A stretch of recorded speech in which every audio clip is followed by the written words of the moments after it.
And welcome back. Now, I've got to admit, there's been a bit of a problem in my workshop. As I told you months and months and months ago, it's got a heater in it. So what I did, I fitted a relay that controlled the heater, and the relay was only energized, switched on, when the master kill switch was also switched on. Okay, so when I exit the workshop and hit the master kill switch, everything in here goes dead apart from my computer, which runs 24/7. But everything else, soldering irons, power supplies, what else have I got in there? Lights, everything else you can think of goes dead, right, for safety.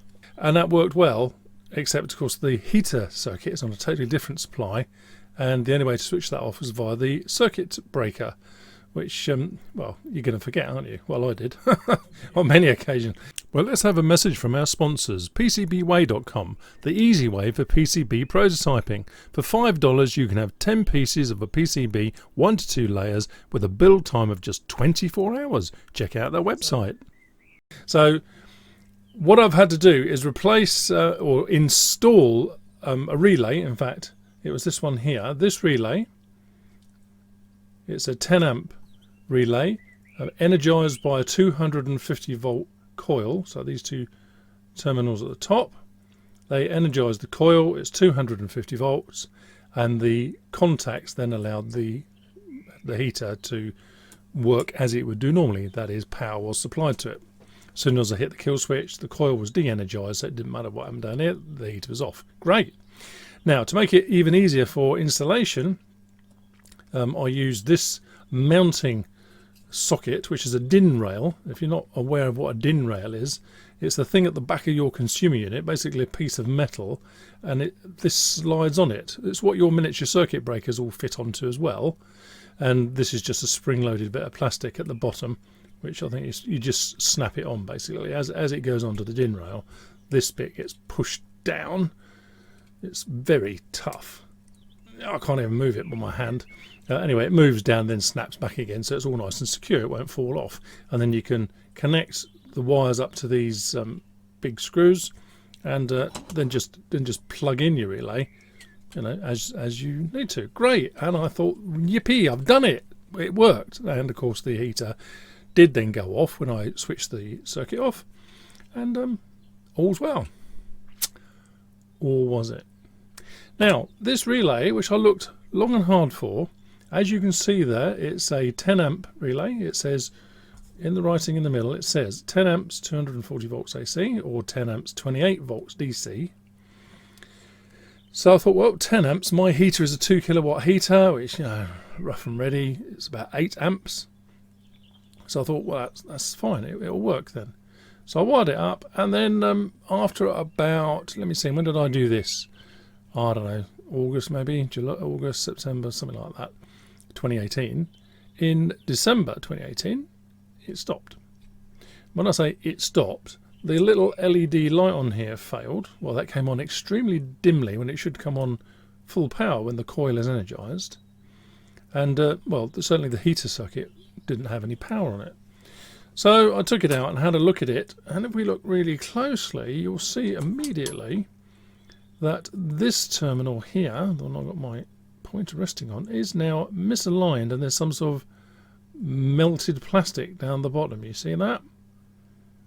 Yeah. Oh, maybe that could be the cause. What do you think? Anyway, so I thought, that should never have happened. This is rated at 10 amps. I'm taking 8. All right, it's 8 amps. It's not trivial, but then again, 8 amps isn't 10 amps. And I thought, oh, now what? And it was freezing. We had a particularly cold spell in the UK at that point. So what I thought was, oh, well, I've got another switch the other side. This is a double pole switch. I just moved the power over to the other side by rewiring that socket. So instead of the power being taken from, say, this side, it was then taken from this side. And, yeah, it started working again. But, of course, I thought, how long is that going to last? Given this is what happened once, I suspect the same thing would have happened exactly the same. So I ordered a new one of these. Except this time, I plugged it in, and I paralleled the two switches. So the two switches were both supplying now the fire. So it should have been 4 amps per side. And that's what's happening now. That's how it's running at this very minute, and that's all okay, and it's still working. But then again, it's only been a month less than since I replaced it, and I was a little bit unhappy because whenever I did kill that big switch, you got a whopping great spark out here, and I'm thinking that heater is not an inductive load. It's a simple resistive load, no fan in it or anything. It should not be sparking like that, not really. Perhaps we need to think a little bit more about why do things spark. Let me give you a video first, and I'll have to doctor the video a little bit in as much as I'm going to have to slow it down to show you the spark, and then we can move on and find out what we can do to prevent that in the future. So over here in the corner is the consumer unit, and there's a little neon that I've put on the side to tell me when the heater's on, just so that I can have a quick glance from my workbench to see if it's on or not. Underneath this protective flap, you'll see the relay, the one that has the problem. Let me take this cover off, which I don't recommend anybody does, by the way. I'm just doing it for demo purposes. Let's remove this cover. As you can see, it's only held in with a couple of screws, and you'll get a much better view. So this is the consumer unit, and to the right you'll see the relay there that's DIN rail mounted, and that's the one that gets the big flash on one of the contacts when I switch off the power. So keep looking where the arrow's pointing at. There we are, that big blue flash, that was it. Well, I hope you just about saw that. I mean, it was visible, wasn't it, on the video, and in real life the spark looked a lot more exciting than it did on that video, believe me. Now, the spark itself would not have caused that to melt. That's been caused by an overload, effectively. So this relay, although it says it's 10 amps, it might take 10 amps for a bit, but obviously not continuous, or for long periods anyway. My fire isn't on continuously. It's on maybe for half an hour, then off, then on for 10 minutes, and so on. But whatever, this is caused by melting. Now, sparks, when you switch something on and off, for us Arduinoites at least, normally you would not think of just a simple overload situation. Let me draw a diagram. We'll look at the two causes then of sparking. Alright, we'll call this sparks, but that's perhaps not what we really mean in the Arduino world, is it? When you have a relay energized from a transistor, for example, in the Arduino world, and I don't know, maybe you got 12 volts there, it might be a 5 volt one, but it's unlikely to be directly energized by the Arduino because the Arduino can't supply enough current. But anyway, let's assume that was the case. Okay, you have a 12 volt relay here, which then has a switch on it, of course, that does stuff. All right, a switch is something else. This coil generates or stores power within it, or energy, let's call it. It's probably a better word for it, power. So when the power is switched at this point here, the energy is still in this coil and it's trying to go somewhere, and normally it will end up going down this transistor and blowing up your Arduino and all sorts of things, which is why on here we put a diode like this, so there's somewhere for the power to keep going round until it's dissipated. We're only talking a fraction of a second here, but that's enough to destroy your Arduino if you do not put a reversed polarity diode in like this. Okay, make sure it's this way up so that the power from plus 12 volts here can't come down this way. That's not what we're after at all. We're talking about making a circuit like this. Otherwise the stored energy has got nowhere to go. Alright, that's one thing we're talking about then, but that's not what we're talking about in this particular instance. What we're talking about is where you have a high voltage, high current. It could be DC or AC, doesn't matter. In my case then it's 240 volts AC at about 8 amps. So that's coming into a resistive load, which is the heater, and back out to neutral. So that's the line input. Now, of course, when this is switched, assuming we have a switch in this line here, so if I put a switch in here, as the switch releases, we're talking now a fraction of a millimeter gap in there as it lifts up. Well, the electricity can still flow through that air gap.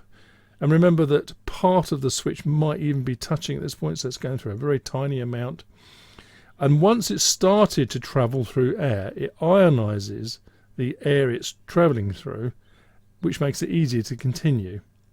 I've got a little experiment to show you how that happens actually. So this is what we're talking about though, this kind of sparking as you lift off a switch, not that one. So what we discovered there then is that sparking is caused for us Arduinoites primarily by back EMF with inductive loads, relay coils basically, or anything with a coil, motors for example. Okay, they'll cause sparking and high voltage back EMF, as I say, but that's not what we're talking about here. We're talking about simple, I don't know, it's the continuation of current through not wire, basically through the air. Now I've got a little demo here for you. Look at this one here. This is that little bag of components that I showed you a couple of videos ago. Now this is it's called an arc igniter. It's called an igniter, which means you can light your cigars or cigarettes or gas hob stove with it, I guess. I think it's just an excuse to make some sparks myself. Let me demonstrate what can be done though. So this takes serious amounts of power, and this little switch in the middle, this one here, gets pretty hot. It's obviously not rated for 2-3 amps that this requires. But anyway, let's see if we can get a little spark out of that by pressing this. Oh no, not yet. I'm going to have to move these closer together. Youch! Now that now you saw me jump there and the video camera jumped with me, because that switch gets bloody hot, frankly. It's a ridiculous thing to put in here. It's not supposed to take that much current. This is more like a signal switch that we use in the Arduino world. So I'm going to have to do it a lot quicker than that. So let's see if I can get it working again. This time I'm going to put a cloth behind so that we can got something to see it against. Otherwise it's very difficult. There we are. Look. There it goes. Oh, quite a big spark, that one. Look at that. Oh, and it's died. Now this is the thing about generating voltages through the air. Once they start, they've de-ionized the air, which makes it simpler for the electricity to keep flowing down that route. But to get it started in the first place means you have to have the electrodes a little bit closer together. Right, one little demo more before my thumb burns off, and right, there we go. It starts and off it goes. I wonder if it'd be more visible against my hand actually. There we are. Look. It's just oh look, very pretty. Okay, right, that's it. It's hot enough. Ouch. Right, that's very hot. Okay, so we've proven that given enough oomph in the voltage, and it's probably, I don't know, several thousand volts on this thing. Yeah, well, that is really hot. That is dangerous. I tell you, don't give this to a kid, whatever you do. I'll show you where I got it from and all that, but that switch definitely needs rethinking about, quite frankly. Anyway, so what we're saying is here that given enough oomph, electricity will flow through the air. I mean, we've all seen electricity in the form of lightning. That does it. So where do we go from here? So having replaced this in my fuse box now and using both sides of the switch, it could be that that's going to work forever, right? 4 amps either side, given that it's rated for 10. If it can't take 4 amps on each half of those relay things, I'd be more than disappointed. More disappointed than I am already, let's put it that way. Now, the replacement might work, and it might work for a long time, but what I've actually sourced now at great expense is this relay. And this relay is, it says there, 30 amps at 240 volts, and it's a 240 volt AC coil again. Oh yes, that's the other thing about this one. When this is running, and it's obviously energized all the time that I'm in my workshop, that coil gets very warm indeed. I mean, if you touch the outside of this, when it's in the fuse box, if you just touch that, it's pretty hot actually, which is another thing that concerns me somewhat. So this relay, which is not DIN mountable at all, I think I might use this instead. It's only a single pole, so normally open on the common, and then these two littler ones, 2.8mm spades there are on there. That's the coil. I'm hoping if I mount this potentially in the consumer unit again, but perhaps bolted down on the base or something like that, that might provide better, longer service than keeping this one going, in the hope that doubling up on those switches it's going to be okay. So that's the plan. Whether it works or not, I'll have to let you know sometime in the future, because it'll probably take me a month to get around to doing this, but I have high hopes. Now, regarding the spark suppression, I have this little device. Now, this is basically an RC snubber circuit, so you've got the capacitor at the front. Okay, it's not a very big capacitor. What is it? 0.1104 it says, so that's 0.01, isn't it? And at 630 volts, that's very important that this is really overrated. And on the other side, you've got a low value resistor. What's that one say? Is that a 5-band? I can't read 5-band. 22001. So what's that? 2.2K? I'm going to have to get my meter on it. I can't read 5-band. 4 bands, no trouble. That's what I grew up with. But 5 bands, no. Anyway, and also, funnily enough, it's got this thing now. This looks like... See, that looks like a varistor. But I can't be sure. They're not telling. Basically, what's a varistor? A varistor is a voltage-dependent resistor. So that at a voltage below the rating, and there's no rating on there, that's what I was looking for, something printed on it. Oh, perhaps there is. I'll have a closer look in a minute with a magnifying glass. Below the rated voltage, this is effectively open circuit. Once the voltage exceeds that, this immediately becomes almost like a short, like a diode really, except that it won't conduct until you've hit a certain voltage. So that is what I'm going to put across the output from the relay, whether it's that one or even the old one, this one here. I might put it on this one for now because this is all installed and it'd be fairly easy to just put that in parallel with it. And that should then reduce the spark, well, to effectively nothing, I hope, and give me long life. So it might be, of course, that in a year's time, I come back to you and go, do you know what? I never did install this. I just kept that one going with this and it's been working ever since. Maybe. We'll find out. But, okay, I'll show you where I got these from and move on. So this is the absorption circuit, the RC snubber bit that I got, and this is from Banggood. Now, don't get worried about that $4.46. That's for 3 of these items, because individually they were $1.94. And I thought, you know what, if I'm going to order one, I might as well order 3, as they're doing them in packs of 3 at a cheaper rate. So I've ordered 3, on the basis that they might see me out, without sounding too morbid about it. So that's that one. I'll tell you how well they work before we start ordering those. And the sparky thing with the extra hot switch is this one here. I'm not sure if I got it from Banggood or not, because I said, oh, I want to write a review on that and tell you about the hot switch, and they go, oh no, we only allow reviews on the things that you actually bought from us. And I thought, well, I thought I did buy it from you, but I've checked AliExpress, I've checked GearBest, I've checked eBay. I can't find out where I got it from. No idea. Mystery.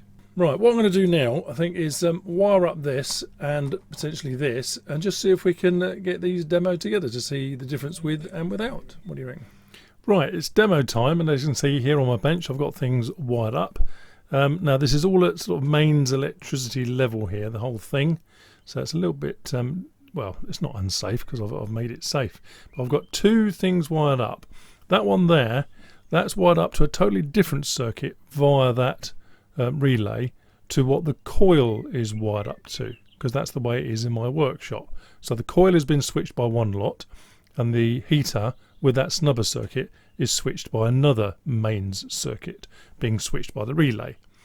Well, I guess you want a demo now then, don't you? I'm going to have to zoom in a little bit so you can see the actual contact. Right, so it's that contact. Oh, too much. Let me come back a little bit. The contact on there, that we'll get in focus in a sec. That's where the flash would appear. Yeah, exactly there. That's the center one, is the mains coming in, and it switches to the bottom contact there, that one, to make the circuit, and that's where the flash happens when I disconnect, not when I make the circuit. So I'm going to switch it on. There it is. It's clicked on, and when I switch it off via the coil, no other way, click it off. And there it switches off. Now, did you see a flash? No, me neither. Now, of course, this could be smoke and mirrors as far as you're concerned. Let's do it once more. So it's on, the fire's warming up, it's blowing out the hot air. And when we switch it off again, no flash. Okay, one final try, then I'll do something on the desk to prove this isn't smoke and mirrors. Alright, so we're going to switch this off again. Once the fire's blowing out, what a nice warm air there is. No flash. Right, let me zoom out and you can see I'll disconnect a wire. Right, so the best way to show you without any mucking about, yes, if I disconnect the blue wire from the snubber circuit and just let it sort of float about a bit, that will probably be the easiest way to show you, because it's off at the minute, so it's safe to disconnect. Although I'm not going to touch it with my bare hands, believe me. Come on, out you come. That's it, right, so that's out. So now if I switch the heater on again and keep your eye on that relay. Yeah, it's pretty much in focus. Okay, so we're going to switch the fire back on, and then we're going to release. So keep an eye on that contact. Whoa! What a flash. Well, I think that proves conclusively there was no smoke and mirrors and that snubber circuit is doing its job. That's pretty good, isn't it? So, it worked, and I'm pleased with the fact it worked. I mean, the snubber circuit did its job, but instead of this whole thing, it's obvious what else I could have used. In fact, I did a video in it not so long ago. There we are, that video on screen now, you see. And the reason I didn't even go down that route, because I didn't think that solid state relays could handle the power, not at a price that I could afford anyway. But I've just had a look on Banggood, and we can see here, look, there's a 50 amp relay. This one here, is it? Yeah, this one here. 50 amp relay, 250 volts. Well, I don't need 50 amps, we're talking 8. Even if we allow a huge error margin for the relay, that's going to do it, and that's only $4.39. The fly in the ointment, if you like, is that they're controlled via a 3 to 32 volt DC input when I want it controlled by mains. But as it happens, I've been reading up about it, as you can imagine, this is absolutely perfectly normal. You would plug in the equivalent of a wall wart and drive this with a 5 volt or 10 volt or 12 volt supply, whatever it is you have handy. And of course we do have one handy.